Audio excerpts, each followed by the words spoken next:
خواتین ایک دوسرے سے کہا کرتی تھی کسی نے جنتی دیکھنی ہے تو اس بی بی کو دیکھو، اسے دنیا میں حضور نے جنت کی بشارت۔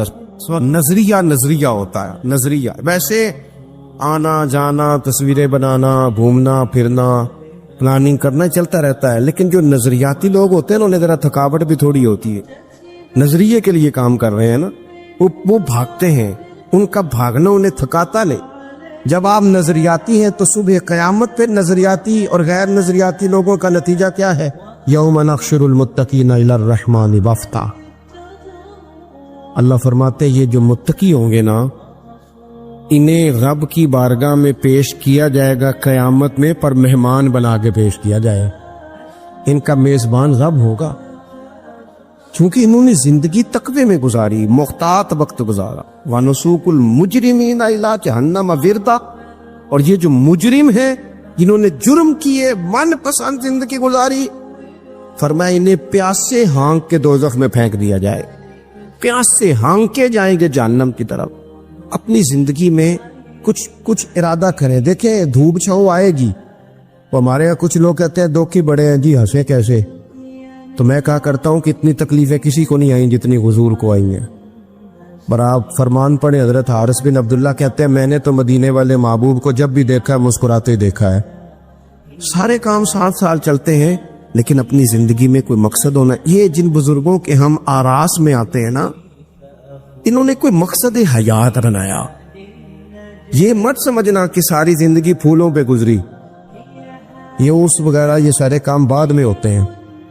بات پڑھنا، ڈھیر سارے صوفیاء ایسے ہیں جنہوں نے روڑے کھا کے وقت گزارا، بڑے ٹھیک ٹھاک روڑے کھائے، بڑی تکلیفیں برداشت کی، اور ان کی اگر آپ تاریخ پڑھیں گے تو بڑا کچھ ان کے ساتھ کیا گیا، بڑے معاملات ہوئے۔ ایسا نہیں یہ شہادت گاہ الفت میں قدم رکھنا لوگ آسان سمجھتے ہیں مسلمان ہونا، یہ بڑا مشکل کام ہے، اس سے ہو کے گزرنا پڑتا ہے۔ لیکن ڈیوٹی کریں، کوئی کام کریں، کچھ اپنے ذمے لے۔ یہ جو ہم وقت گزار رہے ہیں نا جی، آپ یہاں کو بیٹھے کہتے ٹائم پاس کر رہا ہوں، تو میں کہتا ہوں اتنا ٹائم کہاں سے آیا جو آپ کو پاس کرنا پڑا؟ بہت سارے لوگ کہتے ہیں جی میں بور ہو رہا ہوں، تو میں کہتا ہوں یار بور ہونے کا ٹائم بھی تو ہونا چاہیے نا بندے کے پاس۔ آپ کے پاس ٹائم زیادہ ہے اس لیے بور ہو رہے ہیں، ہمیں تو ٹائم ہی نہیں ملتا بور ہونے کا۔ تو جب کوئی کام کرنا ہے آپ نے، جب آگے بڑھنا ہے، کچھ مقاصد حسنہ حاصل کرنے، کچھ امور خیر سر انجام دینے، پھر زندگی میں ان کو طے کریں اور ان پر کام شروع کر دیں۔ رکھا حضرت فاطمہ کی بھی 6 اولادیں با اختلاف روایات بیان کی گئی ہیں، 3 بیٹے تھے اور 3 بیٹیاں تھیں۔ 3 بیٹے تھے، امام حسن، امام حسین اور امام محسن۔ امام محسن کا جلدی انتقال ہو گیا چھوٹی عمر میں، اس لیے زیادہ تذکرہ نہیں۔ باقی 2 شہزادیاں بھی ذرا جلدی رخصت ہو گئی، جناب زینب موجود رہیں، کربلا تک گئی، اس لیے ان کا تذکرہ زیادہ کتابوں میں ملتا ہے۔ حضرت فاطمہ سب سے چھوٹی تھی، نبی پاک کے ساتھ وقت گزارا، قرآن مجید نے اس گھر کی محبت ہم پر فرض قرار دے دی۔